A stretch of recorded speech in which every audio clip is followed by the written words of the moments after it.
Everyone,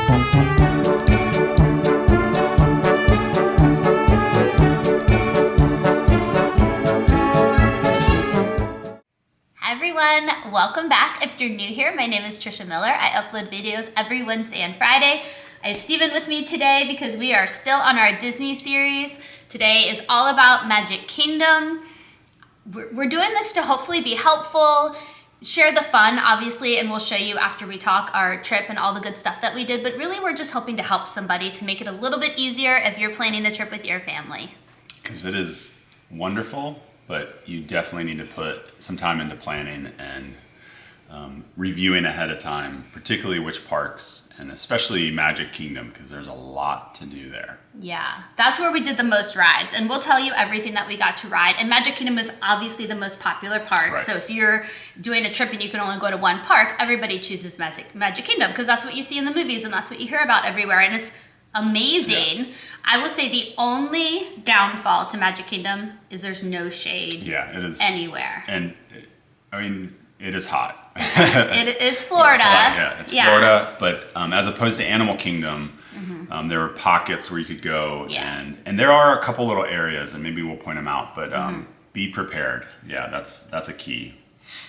Okay, so the top 3 rides at Magic Kingdom that you're going to want to think about that are very popular, there's usually at least an hour wait: Seven Dwarf Mine Train, Peter Pan's Flight, which we didn't get to do this time. We've done it as on a grown-up trip. It's great. It's like a nostalgic ride that's been there forever, but it is a lot of fun, especially for the kids. With little ones, absolutely. Yeah. And then Space Mountain, which is the indoor roller coaster completely in the dark. So our plan for the day, we talked about this in our last videos, but we stayed in a Disney resort hotel, so we had early access, and so we got to get in early from Magic Kingdom. And so they call it, the rope drop, where you go to right when you get there to try to beat the line. So we got the Genie Plus, and we used that for Haunted Mansion, only because we had really been building it up with the kids, and I just wanted to make sure that we could do that with them. So we decided to beeline to the Seven Dwarfs Mine Train. The boys wanted to ride that with Steven and I. Rory and Yaya were not going to ride that one. We got there, and the line was wrapped around, which... Yeah. How did the boys feel about that? They immediately were like, "Oh no, this is too long," and we fed into it because the previous day we had gotten to the ride and we were like third in line. Animal Kingdom kind of spoiled us and set not an accurate tone for the trip because Animal Kingdom was not as crowded. Magic Kingdom is a completely different animal, so just a lot more you have to prepare. But in hindsight, if we had thought about it, the line would have gone really, really quickly. I don't think they had opened the ride yet. I think that's why it was wrapped around. Yeah, they wrapped it around because they hadn't put people in the pathways to kind of tuck them into near the ride, and so it just seemed very long. But we learned throughout the entire trip that if you beeline for a ride, and even if there is a little bit of a line, stick with it. Yeah, definitely. That's going to be the shortest the line's going to be all day. So that's the one regret. We did not do it. I wish we had stayed in there, but lesson learned. Yeah, and if you really want to do the Seven Dwarfs Mine Train and you can't do the early access or you just don't get there in time, that is the ride that's offered. You have to first do the Genie Plus, but then you also pay extra to secure a spot in that one. So we chose not to do that.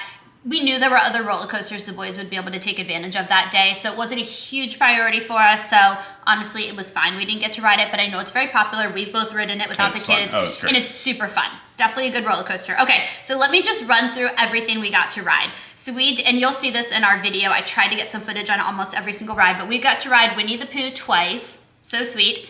We did It's a Small World, which I think is my favorite ride of all time. I love It's a Small World.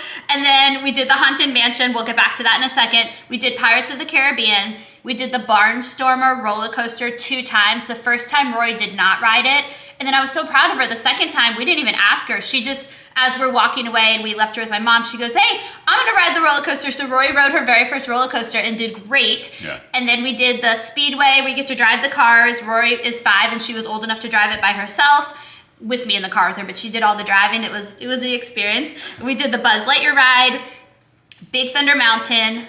Just you and Steven did that. Swiss Family Treehouse and Little Mermaid. So that was all within 7 hours. We accomplished a lot that day. So let's go back to Haunted Mansion. And it's the biggest of the park, so that was a lot of walking, and that probably played an impact for the next 2 days. But it just keep that in mind as you're kind of going around. But be strategic. Look at the map online ahead of time. Try to plan your route. I'll be honest, we didn't do that. We were bouncing around, just kind of going where we had the app, so we were doing where the lines were little, which you can easily do if your kids are okay with walking. We were not very strategic that day, but we got to ride a lot. I felt like we got a lot done, but we were exhausted, and you'll see that in the video. By the end of the day, we were exhausted. So do you want to just say Haunted Mansion really quickly? Yeah. Yeah. The kids, all the kids did it. Rory did not like it. She was with me. She hid her face the whole time. It's fine. It's the build-up, I think, while you're waiting to go in. You'll have to know your kids. They do the spooky stuff. It's very cool as a ride to appreciate all the things that the floating ghosts. It's amazing. From a ride perspective, it's not like my favorite. It is. The people are gonna come for you. Don't say that. It is incredible from the visual and all that stuff, but so you got to know your own self and then your kids, because it definitely can scare kids, but it also can be thrilling, and it's a good one to be like, hey, look, you did great, and we played that up afterwards with they got through it, they did it, and they were really excited afterwards. I love that ride. I have memories just as a child going to Disneyland, visiting my uncles in California and riding that ride. So for me, it's very nostalgic. But it is, as I'm trying to picture as a 5-year-old, the build-up, the elevator, all that stuff, it gets spooky to start out with. So I think that's what kind of set the tone for her.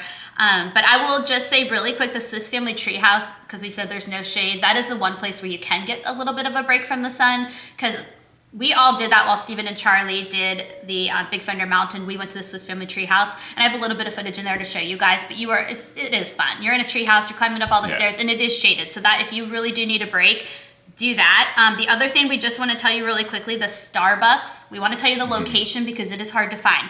So if you need that Starbucks, it's on Main Street. It's inside a bakery, Main Street Bakery. Main Street Bakery. It's as you walk in, it's like on the right side. If you're walking in the park. On the very first Main Street as you're going in.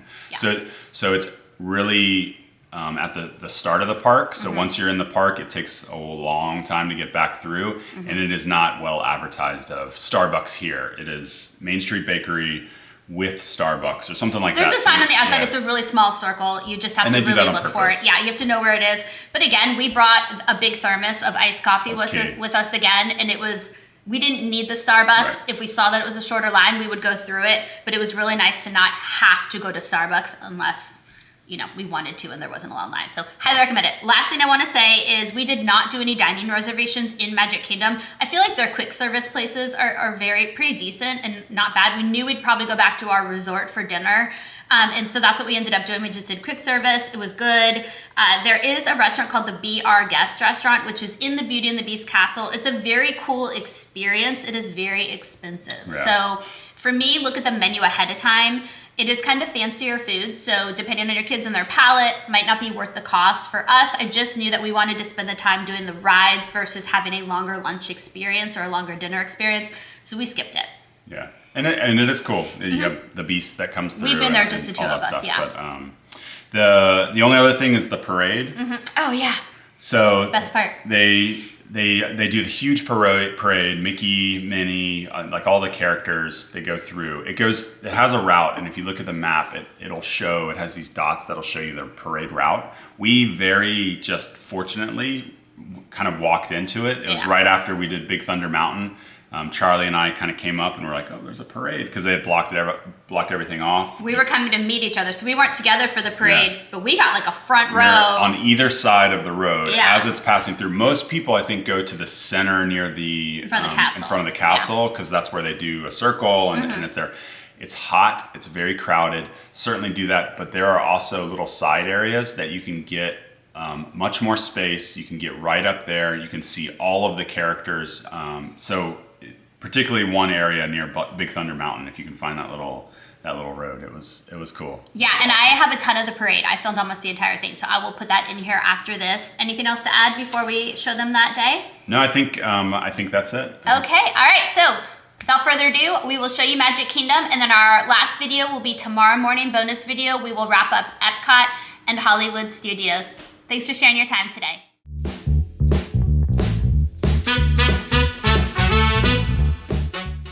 Morning, it's day 2. Yay! Day 2. We'd say 3. Day 3. Day 2 going to the parks. So which park are we going to today? Magic Kingdom! We're gonna start with, hopefully we're gonna run to the Seven Dwarfs Mine Train roller coaster. We're hoping to just ride that first. And we have a lightning lane set up right away for Haunted Mansion. So it's gonna get spooky. Just kidding, it's not spooky at all. We're gonna have so much fun, you guys! Yay! We'll bring you along. Sorry, we're missing one very important person in this video. Can't wait. Magic Kingdom today. Super excited. Woo! It's early. Except I can't go on the... Get to go. Guys, look at the castle. There's like the castle.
day 3. Oh, we're tired. Oh, I can't hold it on that side. Okay. It's a fun time.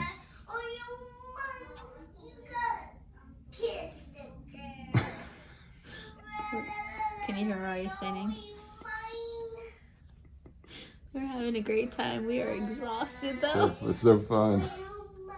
It really has been a wonderful day. We just got back from Magic Kingdom. We are Disney tired. It's a thing. Prepare for it if you're gonna go. We have some really good cupcakes to eat though, so we're gonna get up in a minute. Good day. It's a lot of fun.